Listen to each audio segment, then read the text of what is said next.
예, 내가 어디 있느냐, 이렇게 두 번째 시간으로 우리 창세기 3장 8절에서 14절 말씀, 한 번 더 보도록 하겠습니다. 어제 우린 날이 서늘할 때에 동산을 찾아오신 하나님을 동산 나무 사이에 숨어서 하나님의 얼굴을 낯을 피했던 아담의 모습을 보았습니다. 아마 아담은 이렇게 함으로써 동산 나무 사이에 자신의 몸을 숨김으로써 하나님 앞에서 숨을 수 있다 이렇게 생각했던 것 같습니다. 하지만 하나님께서는 그렇게 아담이 숨어 있는 아담을 향해서 이렇게 바로 그 말씀하셨습니다.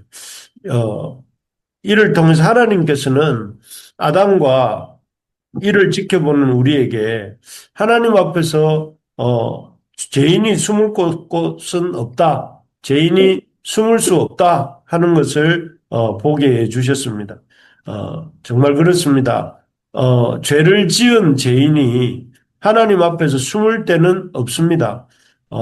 이 사실은 이제 아담만이 아니라 하나님의 낯을 피해 도망치다가 큰 바다 한복판에서 하나님을 만났던 요나 선지자 얘기를 하면서 우리가 보았고 또 그 왕의 막강한 지위를 이용해서 자신의 죄를 은폐하려 하던 다윗이 그 하나님이 보내신 선지자 나단을 통해서 그, 그 하나님의 어떤 이 하나님의 적발하심 앞에 드러났던 다윗이 이러한 하나님 앞에 죄인이 숨을 곳은 없다는 것을 보여주었습니다. 정말 지혜로운 사람은 참 죄인으로서 지혜로운 사람은 어떤 사람인가 하면 죄를 짓고 하나님 앞에서 도망치는 사람이 아니라 하나님 앞에 숨는 사람이 아니라 죄를 지었음에도 불구하고 두 손 들고 마치 그 아버지 집으로 참 돌아온 죄인 중에 하나로 품꾼 중에 하나로 봐달라고 하면서 돌아왔던 그 둘째 아들 탕자같이 나오는 사람이다 하는 이 사실을 우리가 명심해야 되겠습니다. 바라는 것은 우리 부르심의 교회 가족들이 다 이렇게 참 죄인을 둘째 아들을 환대하는 그 아버지와 같이 죄를 지었지만 그럼에도 불구하고 그 죄를 들고 하나님 앞에 도움을 구하러 나오는 그런 죄인들을 선대하시는 하나님이 우리 하나님이신 줄 알고 그렇게 참 하나님 앞에 문제가 생길 때마다 죄를 짓게 될 때마다 천부여 의지 없어서 손들고 옵니다. 하고 하나님께 나아가는 우리가 되기를 소망합니다. 그래서 오히려 죄로 인하여서 더 겸손해지고 하나님 앞에 더 의지하는 자가 우리 모두가 되기를 주의 이름으로 소망합니다. 오늘 본문에서는 이 아담 이후 죄인들이 가지는 두 번째 잘못된 착각을 다룹니다. 첫 번째 잘못된 착각은 어제 방금 말씀드린 것처럼 사람이 죄를 짓고 사람을 죄를 지은 그 사람이 하나님 앞에 숨을 수 있다. 이렇게 생각하는 착각입니다. 사람들은 이 첫 번째 착각과 더불어 또 다른 착각을 한 가지 하는데 하나님 앞에 숨을 수 있을 뿐만 아니라 그 하나님이 자기가 지은 죄에 대한 하나님의 심판을 피할 수 있다. 이런 생각을 합니다. 그래서 왠지 다른 사람들이 죄를 지었을 때는 그 죄에 대해서 이렇게 굉장히 민감하고 또 아주 엄청 법대로 이렇게 다루면서 정작 자신이 지은 죄에 대해서는 뭔가 아주 관대하고 자기의 죄에 대해서는 마치 그 죄가 책임이 없는 것처럼 이렇게 말할 때가 많습니다. 그러나 그야말로 이것은 착각입니다. 착각. 오늘 본문에서도 보겠지만 하나님은 이렇게 숨어 있는 아담을 찾아내시고 또 그의 죄를 이렇게 심판하십니다. 그래서 하나님 앞에 어떤 죄인도 그 죄에 대해서 참 면제받고 피해 갈 수 있는 그런 죄인은 없다. 모든 죄에는 하나님의 심판이 있다 하는 사실을 우리에게 보여줍니다. 먼저 그것을 어떻게 보여주시는가 하면 이 아담을 소환하시는 것입니다. 그래서 어제도 오늘도 말씀 제목이 내가 어디 있느냐 이런 제목인데 구절을 한번 읽어보겠습니다. 구절에 보니까 여호와 하나님이 아담을 부르시며 그에게 이르시되 내가 어디 있느냐 이렇게 묻고 있습니다. 이 질문은 뭐 잘 아시겠지만 하나님이 아담에게 위치 정보를 얻고 싶으셔서 하시는 질문이 아닙니다. 아담이 어디 있는지 몰라서 그 위치를 알고 싶어서 하시는 질문이 아닙니다. 이 질문은 하나님이 죄를 짓고 숨어 있는 아담을 소환하는 정보가 궁금해서 하시는 질문이 아니라 이 아담이 이 참 불러내시는 아담을 부르시는 질문입니다. 이 부르심을 통해서 하나님께서는 죄를 짓고 숨어 있는 아담을 당신의 이 심판의 자리로 불러내십니다. 이 하나님의 부르심을 들은 아담은 나무 사이에 더 이상 숨어 있을 수가 없었지요. 숨어 있을 수가 없었고 부르심을 듣는 순간 즉각적으로 그는 하나님 앞에 나올 수밖에 없었습니다. 그렇습니다. 하나님 앞에 죄를 짓고 그 죄를 숨기며 숨어 있는 모든 죄인들을 마지막 날, 아니, 이 죄를 짓고, 이 숨어 있는 모든 죄인들을 마지막 날에 이렇게 불러내실 것입니다. 그래서 그때는 어떤 사람도, 그 사람이 어디에 있든지 또 어떤 직위에 있었던 사람이든지 하나님 앞에 이렇게 나오지 않을 수 있는 사람은 없습니다. 그래서 요한계시록, 요한의 예수님의 제자였던 요한은 자기가 쓴 요한계시록 20장에서 이렇게 말을 합니다. 20장 12절, 13절 제가 한번 읽어드리겠습니다. 또 내가 보니 죽은 자들이 큰 자나 작은 자나 그 보좌 앞에 서 있는데 책들이 펴 있고 또 다른 책이 펴졌으니 곧 생명책이라. 죽은 자들이 자기 행위를 따라 책들에 기록된 대로 심판을 받으니 바다가 그 가운데에서 죽은 자들을 내주고 사망과 음부도 그 가운데에서 죽은 자들을 내주매 각 사람이 자기 행위대로 심판을 받고 이렇게 되어 있습니다. 이 계시록의 20장이면 계시록의 거의 마지막 부분에 해당하는데 여기에 보니까 뭐라고 말씀하시는가 하면 참 죽은 자들이 큰 자나 작은 자나 보좌 앞에 책들에 있고 또 다른 책에 있는데 그 행위를 따라 기록된 대로 책들에 기록된 대로 심판을 받는다고 되어 있습니다. 그래서 이 바다와 사망과 음부가 이렇게 죽은 자들을 내어주고 각 사람이 자기의 행위대로 심판을 받는다 이렇게 기록되어 있습니다. 참 여기에 보면 마지막 날에 모든 사람들이 하나님의 보좌 앞에서 큰 사람이나 작은 사람이나 그 보좌 앞에서 자기 행위대로 자기가 이 땅에 살았던 행위대로 심판을 받는다 이렇게 말씀하십니다. 심판받는 일에는 즉 예외가 없다는 뜻이죠. 뭐 그가 왕이었든지 그가 평민이었든지 그가 고위직이었든지 낮은 직이었든지 아무 예외는 없습니다. 모든 사람들이 그 행위대로 하나님 앞에 심판을 받는다 하는 것입니다.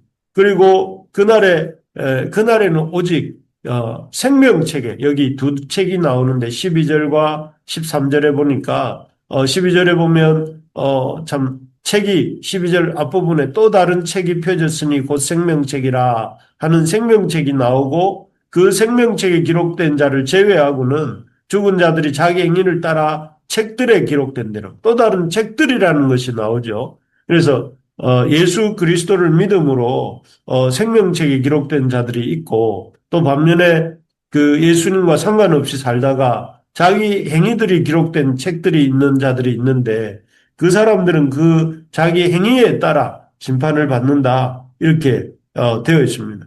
이 심판에서 유일한 이렇게 구원함을 얻는 자들은 생명책에 그 이름이 기록된 자들이 하나님의 심판으로부터 건짐을 받고 그렇지 않은 모든 사람들이 하나님의 이 참 자신들의 행위들이 기록된 책에 있는 대로 하나님의 심판을 받는다 하는 사실입니다.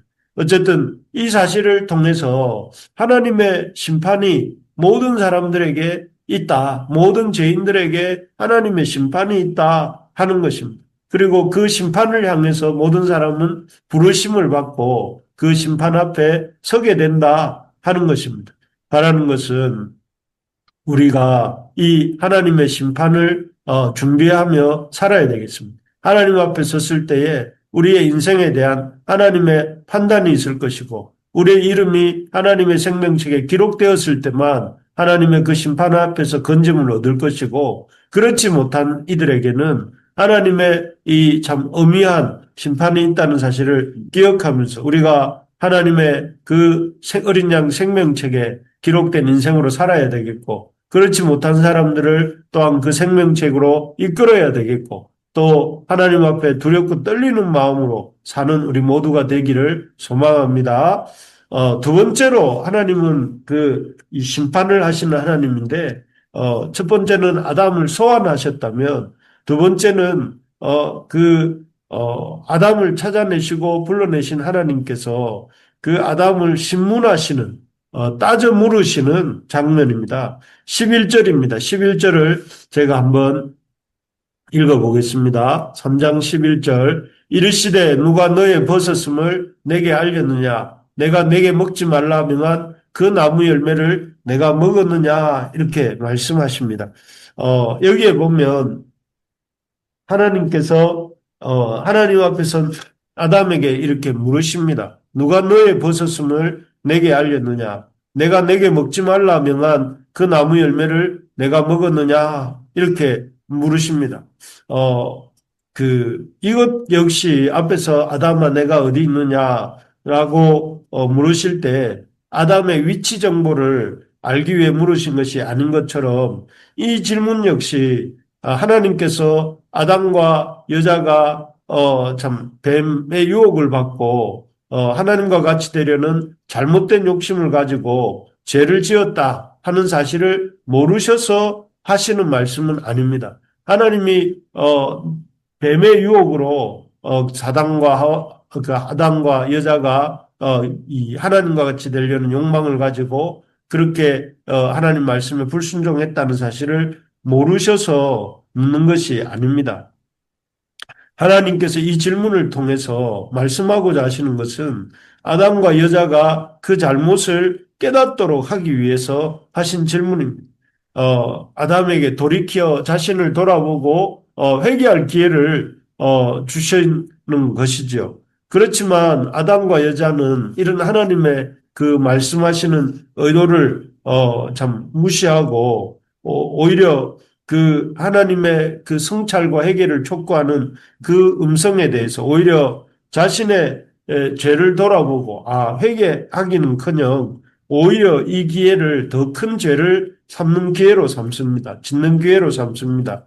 그래서 아담은 자신이 죄를 지은 것이 하나님이 주신 여자 때문이다. 여기 12절에 보면 하나님이 주셔서 나와 함께 있게 하신 여자 그가 내게 열매를 주므로 내가 먹었다 하면서 여자에게 책임을 돌리고 또 그 표면적으로는 여자에게 책임을 돌리는 동시에 이 문장 속으로는 그 하나님에게 책임을 돌리고 있습니다. 그리고 여자 역시 자신의 잘못을 이렇게 인정하기보다 하나님이 지으신 뱀 때문에 이 자기가 이렇게 죄를 지었다는 그런 뉘앙스로 대답을 합니다. 그래서 참 하나님 앞에 죄를 돌아보고 회개할 수 있는 기회를 하나님이 주시지만 그러나 여자는 그런 하나님 주신 기회를 남자와 여자는 이렇게 잃어버리고 맙니다. 참 여기서 우리가 생각해 보게 되는 것은 죄라는 것이 시간이 지날수록 작아지고 없어지는 것이 아니다 하는 것입니다. 오히려 죄라는 것이 시간이 지날수록 점점 커지고 심각해지는 그런 속성이 있다 하는 것을 깨닫게 됩니다. 우리가 죄를 지었을 때 참 그 죄가 참 작아져서 나중에는 그 죄가 없어지는 쪽으로 죄가 진행되는 것이 아니라 오히려 그 죄는 작은 죄에서 시작해서 더 큰 죄로 더 심각한 죄로 자라가는 것이구나. 그래서 아담과 하와가 선악과를 따먹은 것도 문제지만 그 선악과 따먹은 일을 오히려 회개해야 정상인데 회개하지 아니하고 오히려 그 죄에 대해서 하나님이 그 죄를 돌아보도록 물으실 때에 오히려 그 죄를 책임을 하나님께 돌리고 또 이웃에게 돌리고 자기 아닌 다른 존재에게 돌리는 것을 이 죄가 정말 본격적으로 하나님을 향해서 이렇게 죄를 짓고 있는 이런 모습을 보게 됩니다. 그렇기 때문에 우리가 이런 죄를 지었을 때 그 죄를 아주 대수롭지 않게 지나갈 것이 아니라 그 죄에 대해서 하나님 앞에 핑계대지 말고 하나님 앞에 회개하고 용서를 구하려 해야 된다 하는 것입니다. 그래서 말하는 것은 우리가 죄를 지었을 때에 그 죄에 대해서 이 사람 핑계, 환경 핑계, 상황 핑계 하지 말고 죄를 지었을 때 그 죄에 대해서 인정하고 그 죄를 즉각적으로 회개하는 그런 태도를 가질 수 있기를 바랍니다. 그럴 때 오히려 그 죄에 대한 인정과 회개를 할 때에 하나님의 참 긍휼을 덧입는 역사가 이렇게 되는 것입니다. 어쨌든 이처럼 하나님은 이렇게 숨어 있었던 아담과 여자를 찾아내셨습니다. 불러내셨습니다. 그리고 그 죄에 대해서 심판하십니다. 그 죄를 따져 물으십니다. 마찬가지로 우리 인생의 마지막에도 마지막 날에도 이렇게 우리의 전 인생에 대해서 하나님이 불러내시고 따져 물으시는 그런 순간이 오게 될 것입니다. 그렇기 때문에 우리가 이런 하나님의 소환하심과 또 신문하심을 기억하면서 그 하나님의 심판 앞에서 우리가 어떻게 서야 될지를 어떤 자세로 임할 것인지를 생각하면서 이 땅에서 살아야 되겠습니다. 그래서 날마다 이 하나님의 심판대 앞에서 우리가 하나님의 참 그 긍휼을 덧입는 길은 우리 이 땅에서의 삶의 삶 가운데 날마다 하나님을 참 하나님 앞에 성결한 삶을 살고자 애쓰고 하나님이 주시는 또 참 거룩한 말씀을 따라 살고자 애써야 되겠고 동시에 참 우리가 잘못했을 때에 그날 주님 앞에 돌이키고 회개할 것들을 회개하면서 그렇게 살아갈 수 있어야 되겠습니다. 그런 우리가 될 때에 하나님의 심판이 아니라 마지막 날에 하나님의 구원을 입는 이런 우리가 될 줄로 믿습니다. 그래서 우리 부르심의 가족들 중에 한 사람도 하나님의 심판이 아니라 하나님의 구원을 참 잊고 하나님의 놀라운 은혜를 경험하는 우리 모두가 되고 그런 인생들이 되시기를 우리 하나님의 이름으로 축복합니다. 아멘. 아멘.